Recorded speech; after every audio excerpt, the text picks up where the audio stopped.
Hey everyone, let's jump right into this explainer and figure out why on earth a 13th century poet actually holds the ultimate blueprint for modern, human-centric leadership. You know, when we think of leadership today, our minds usually jump straight to cutthroat boardrooms, impossible targets, and rigid top-down commands. But let's be real, that system, it's burning us out. What if true influence isn't actually about managing behavior at all, but rather changing the entire inner weather of a room? Well, today, we're exploring Rumi's profound and honestly timeless lessons on leading from the inside out. So what makes people move willingly and not just comply? This is our anchor question for today, the one framing our whole journey. Seriously, think about your own life for a second. There is a massive night and day difference between forcing someone to do a task just because they're terrified of losing their job versus inspiring them so much that they actually want to do it. At the end of the day, people don't just follow power, they follow meaning that they can actually trust. All right, so to build a really wholesome understanding of this, we're going to follow Rumi's exact psychological roadmap today. First, leading from the inside out. Second, shaping attention and meaning. Third, the architecture of trust. Fourth, redirection instead of command. And finally, number 5, becoming the true leader. Let's get right into section 1, leading from the inside out and moving beyond mere authority. You see, authority is really just a position. It's like a crown sitting on a pedestal. Someone can have all the formal power in the world. They can hold all the fancy titles and make all the rules, but if people only follow them out of sheer obligation, that's just mere compliance. Influence, though, that operates on a completely different level. It's kind of like a single candle in a pitch-black room. It doesn't bark orders or force the shadows to move out of the way. It literally changes the entire dynamic of the space just by giving light. It shifts how people think, how they feel, and how they act, which creates willing movement instead of just forcing it. And here's the absolute kicker. Rumi teaches that you just can't start with behavioral control. You have to start by tuning the internal state of the self. Think of it exactly like a musician. You could have the most brilliant sheet music ever written, an incredible strategy, a breathtaking venue, but if the instrument itself is completely out of tune, the result is always going to sound terrible. Rumi believed that the inner instrument has to be adjusted before you can ever expect beautiful outer music. So true leadership is really the art of helping people see clearly enough to actually move willingly. Okay, moving right along to section 2, shaping attention and meaning, or building a center of gravity. There's this great idea. Think of a flashlight in a dark room. It doesn't create the room, but it absolutely changes what can be seen. And this brilliantly captures a leader's first real job. You aren't just conjuring action out of thin air. Instead, you're illuminating the things people have completely overlooked so they can act with genuine purpose. Because, let's face it, people just can't follow what they don't notice. Rumi acts exactly like this flashlight. He turns people's attention toward what they've been avoiding. You know, their fears, their deeper longings, their true motivations. And once their sight changes, well, their behavior just naturally follows. There's such a profound shift when you stop just barking instructions and start actually shaping attention and meaning. Just imagine a teacher who points at a chalkboard and says, memorize this formula. Now compare that to a teacher who says, look at this. Here is the hidden pattern that unlocks the entire subject. That second approach completely flips the emotional weight of the task, right?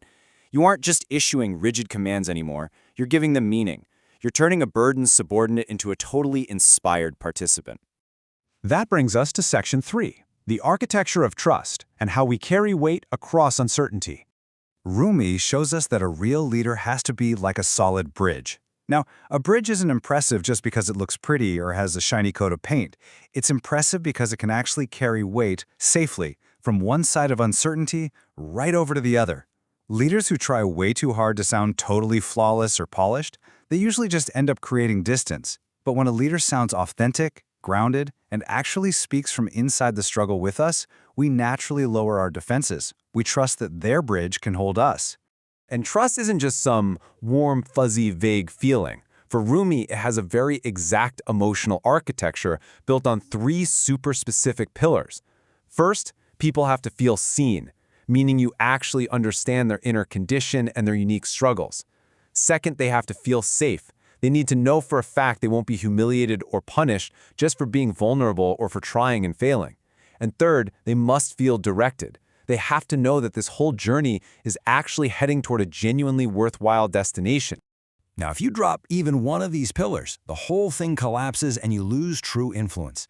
Just play it out in your head. If your team feels seen and safe, but they have zero direction, Sure, it's comforting, but absolutely nothing transforms. What if they're directed but not safe? Okay, they might be efficient, but it's terrifying, and everyone's going to burn out. And if they're safe and directed, but they don't feel seen for who they really are, the work just feels totally shallow and disconnected. You absolutely must have all three of these elements working together to create a powerful center of gravity. All right, Section 4. Redirection instead of command. Turning toward a deeper orientation. Most leaders love to draw a really straight, aggressive line, right? Go here, do this, move now. It's totally command-based. But if someone is driven by fear or pride or insecurity, they are going to naturally resist that. Rumi, however, redirects attention inward. Instead of just yelling, "Follow this rule," he gently asks, "Hey, see what is happening in you right now." It's literally like trying to open a clenched fist. If you violently try to pry the fingers apart, they just resist and clench up even tighter. But if you get the person to relax, the hand opens entirely on its own. Redirection softens those inner walls so that real, true learning can actually happen. And guys, this is such a delicate balancing act. If you push too hard with commands, people shut down. But if you just hold space and offer zero direction, they just drift around aimlessly. Trust without direction just becomes comfort. But direction without trust, that just becomes control. Trust creates the openness you need, and direction gives that openness a purposeful path. When you weave them together, you get this incredible forward movement that feels deeply safe and profoundly meaningful. Which brings us to our final part, Section 5, becoming the true leader and really finding that balance. Rumi's lasting power comes from this really rare balancing act of traits that somehow perfectly bypasses all our human defensiveness. To actually become this kind of guide, you need humility, but without weakness.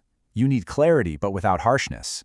It means offering strong direction without domination. And it demands trust, but without it being a fake performance. You know, you don't have to dominate a room to lead it, but you absolutely must provide a clear, grounded center for it. This is exactly how you lead without becoming arrogant, overly harsh, or false. I want to leave you with this final, really crucial thought to carry with you. True leadership isn't just about moving objects across a chessboard, it is about awakening the center of the person. So the next time you find yourself stepping up to lead or manage or influence anyone, I want you to take a step back and really ask yourself, are you just trying to change a behavior, or are you actually trying to change the person behind the behavior? Tune the inner instrument first, and I promise you, the music will absolutely take care of itself.